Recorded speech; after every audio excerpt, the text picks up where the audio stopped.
Olá! Neste vídeo vamos estudar o Salmo 28, dando continuidade ao estudo dos Salmos aqui no Teodidatas. E o título que eu dei para esse estudo é O Clamor, o Anseio e o Louvor do Justo. Você vai perceber que o justo está aparecendo aqui no título dos estudos já desde o Salmo 26. Salmo 26, o Salmo do Justo. O Salmo 27, o Senhor é a confiança do justo. Esse foi o título do estudo.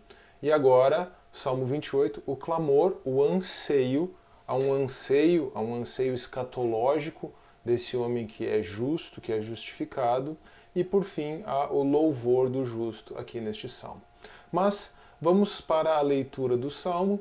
Se você quiser, você pode pausar o vídeo, pegar a sua Bíblia ou abrir a caixa de descrição.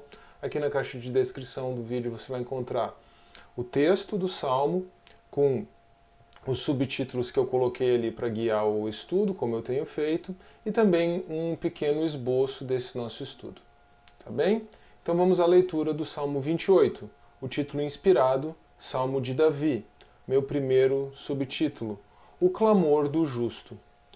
A ti clamo, ó Senhor, rocha minha, não sejas surdo para comigo, para que não suceda, se te calares acerca de mim, seja eu semelhante aos que descem a cova.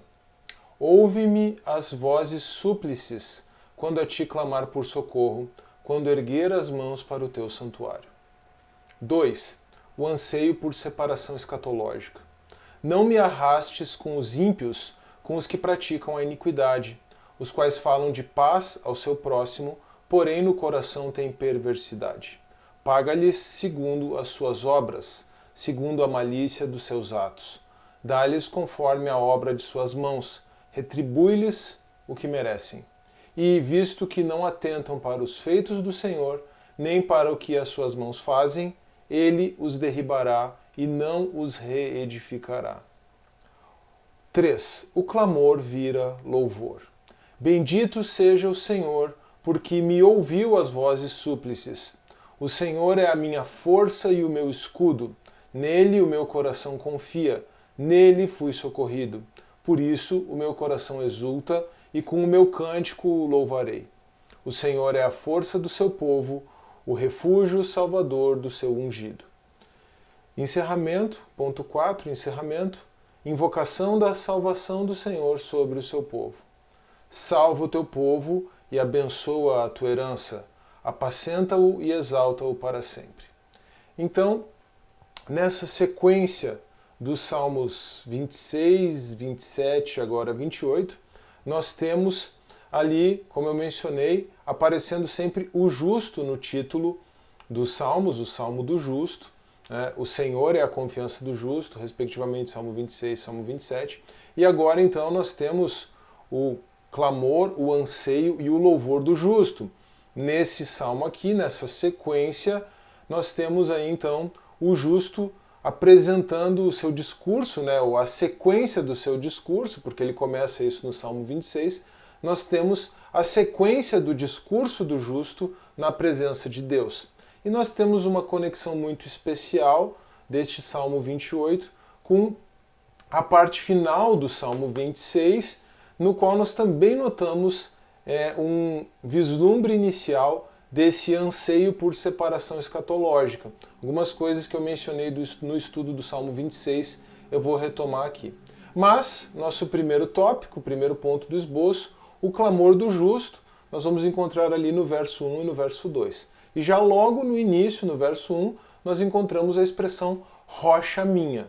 E aqui, assim como nós temos no Salmo 27, 5, agora fazendo uma alusão não ao Salmo 26, mas ao Salmo imediatamente anterior, nós temos novamente uma alusão tipológica a Cristo como a rocha, a pedra fundamental, a pedra de esquina sobre a qual toda a igreja está construída.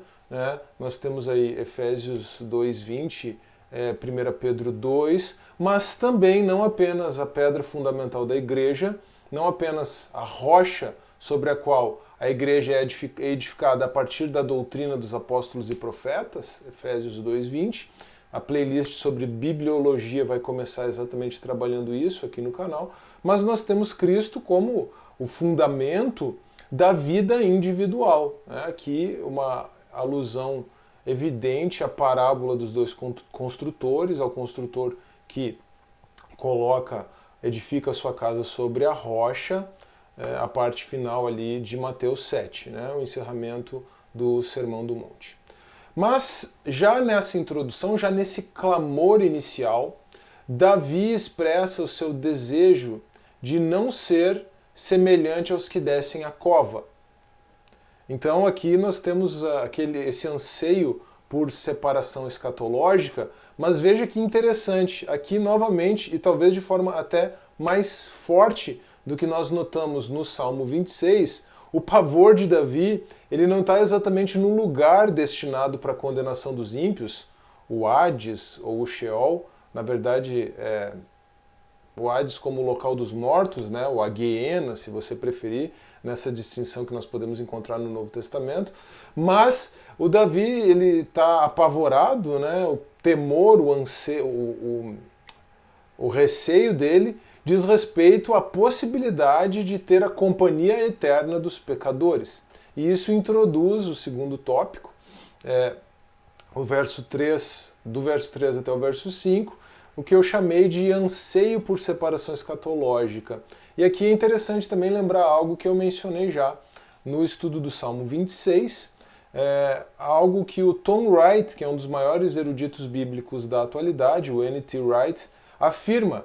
Ele afirma que a porção do Antigo Testamento, até contra-intuitivamente, de forma contra-intuitiva ao que nós poderíamos pensar, ele afirma que a porção do Antigo Testamento que contém mais escatologia são os Salmos, e não, como nós poderíamos pensar intuitivamente, os livros dos profetas. Tá? Mas essa porção ela inicia com uma expressão também muito interessante no verso 3. Não me arrastes juntamente com os ímpios. Aqui Davi faz uma alusão à forma como o criminoso era levado para fora da cidade após o julgamento para ser executado. Aqui então nós temos essa alusão à condenação final, até numa atividade judicial da parte de Deus, a condenação final dos injustos, dos ímpios, claro que estabelecendo essa analogia com aquilo que era uma prática comum na antiguidade. Mas, para além de uma mera retribuição escatológica final, como eu mencionei, já que Davi está afirmando o seu desejo de separação escatológica dos ímpios, ele não quer passar a eternidade no inferno, porque ele não quer passar a eternidade na companhia desses homens que hoje zombam de Deus, violam a lei de Deus, perseguem os justos. Então, essa projeção, essa perspectiva escatológica, na verdade é uma projeção da separação presente que existe entre os justos e os ímpios, e Davi aqui representando os justos. E essa é exatamente a temática do Salmo 1, verso 1.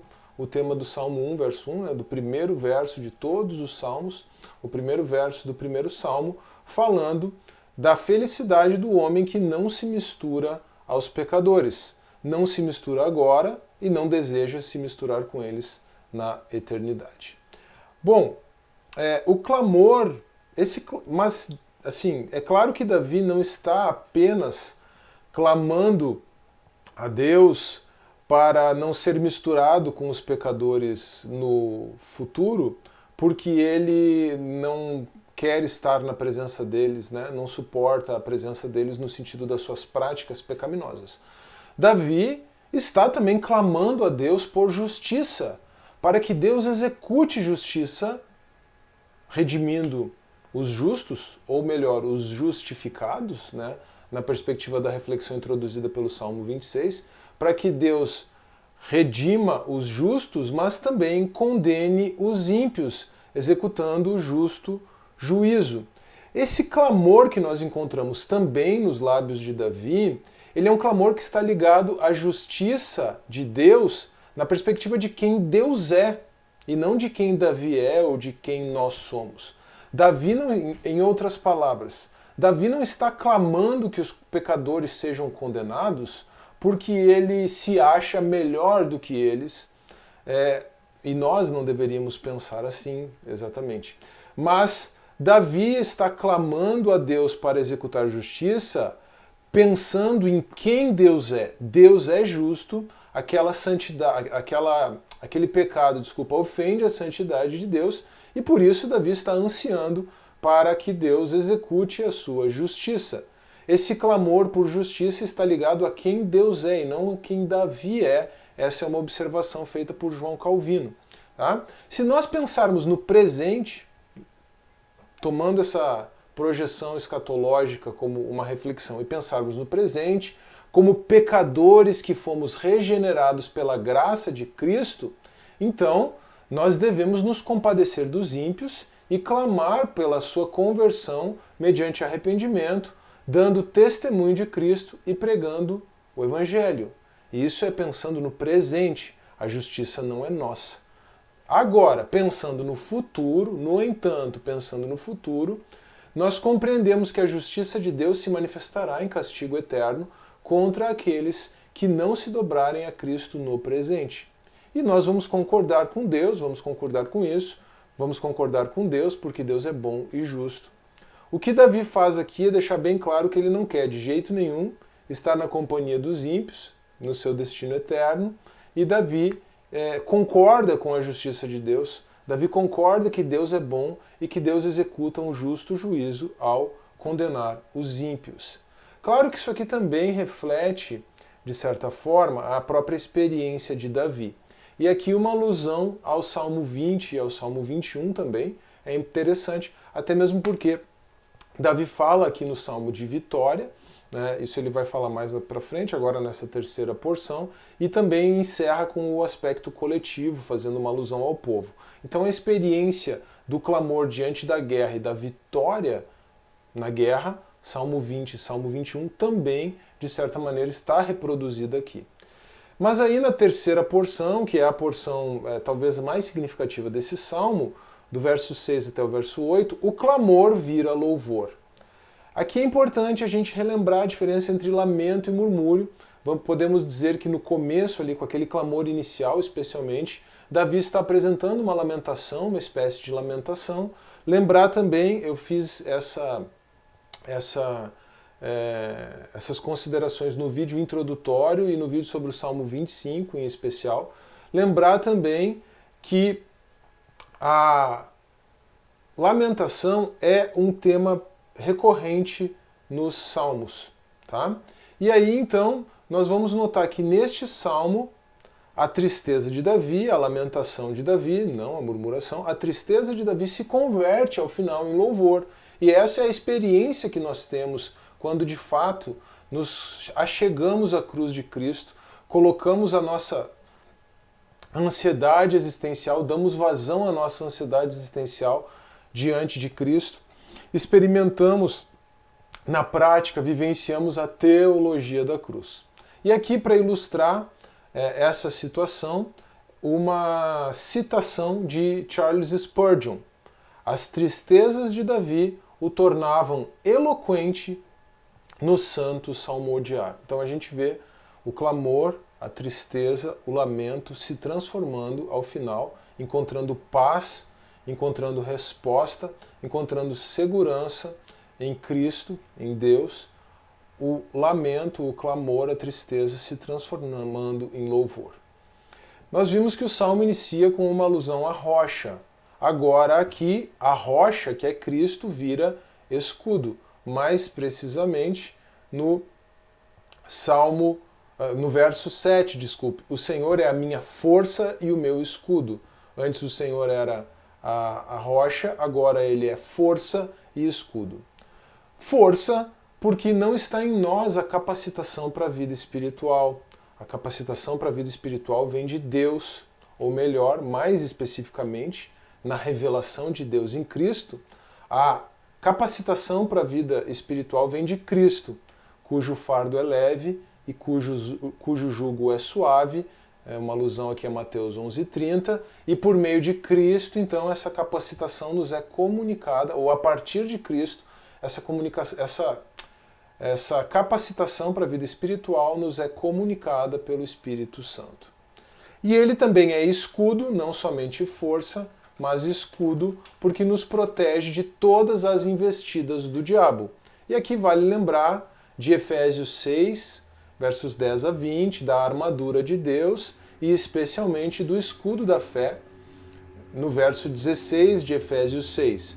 Lembrando da conexão clara que nós temos aqui nessa afirmação de Davi com o Salmo 20 e o Salmo 21, naquele processo de clamor antes da batalha e de louvor após a vitória. Agora, mais do que isso, o coração exulta na força e no louvor, na força e no escudo. O Senhor é a força e o escudo, o coração confia nele, a confiança do justo é o tema do salmo anterior, do Salmo 27, e o coração exulta em Deus. O coração exulta em Cristo, nossa força e nossa rocha. Essa alusão à exultação me lembrou imediatamente do início da primeira carta de Pedro, mais precisamente dos versos 6 a 9 do capítulo 1. E eu vou fazer a leitura, está transcrito também aqui na descrição do vídeo, tá? Nisso exultais, embora no presente, por breve tempo, se necessário, sejais contristados por várias provações. Veja como essa parte aqui, essa passagem ilustra bem a reflexão que nós estamos realizando aqui. Agora o verso 7. Para que, uma vez confirmado o valor da vossa fé, muito mais preciosa do que o ouro perecível, mesmo apurado por fogo, redunde em louvor, glória e honra na revelação de Jesus Cristo. Eu fiz alusão a isso ao capítulo 1, verso 7 de 1 Pedro, salvo equívoco, no próprio estudo sobre o Salmo 26. Mas aqui o que eu quero ilustrar é a exultação, no contexto mais amplo da passagem, a gente percebe a exultação em meio às tribulações, o clamor, a tristeza se transformando em louvor. Jesus Cristo, verso 8, a quem, não havendo visto, amais, no qual, não vendo agora, mas crendo, de novo, exultais com alegria indizível e cheia de glória. Começa com o verbo exultar no verso 6, termina com o verbo exultar no verso 8, obtendo o fim da vossa fé. Olha aqui a alusão escatológica, a salvação da vossa alma. Então existe uma conexão muito interessante aqui com 1 Pedro 1 6 a 9, em todo esse salmo, como a gente conseguiu ver na leitura da passagem, mas em especial com essa exortação à exultação diante do Senhor em meio às provações, mas experimentando a confiança, experimentando a proteção, experimentando o fortalecimento que vem da parte do Espírito Santo de Deus. E aí então o salmo encerra, o encerramento. Nós temos no encerramento aqui, no verso... esqueci de anotar, no verso 9, é o último verso, acho que não tem mais... nós temos o encerramento aqui, no verso 9, a invocação da salvação do Senhor sobre o seu povo, a redenção, o resgate do Senhor sobre o seu povo. Aquilo que estava numa perspectiva mais individual, Davi agora projeta para o povo de Deus, para a nação de Israel, representando tipologicamente a igreja. Davi faz uma alusão ao povo e à herança. Aqui a herança é que introduz esse elemento claramente escatológico, mas agora no aspecto positivo. Deus irá reunir os seus, redimir os seus, juntar os seus, separando-os dos ímpios. Aqueles que serão reunidos pelo Senhor e separados dos ímpios, assim como Davi clama aqui, na era vindoura, hoje são apacentados pelo Senhor. Davi clama, ou melhor, Davi clama, na verdade, Davi está pedindo que Deus apacente o seu povo e o exalte. Então, hoje nós somos apacentados por Cristo. Hoje, nós que no futuro seremos reunidos com Ele, hoje nós somos as ovelhas do bom pastor, esse bom pastor que deu a vida por nós, como nós lemos lá em João 10, 11. É isso, com isso nós encerramos o estudo do Salmo 28. Eu espero que você tenha gostado do vídeo, eu espero que ele tenha sido tanto instrutivo quanto edificante.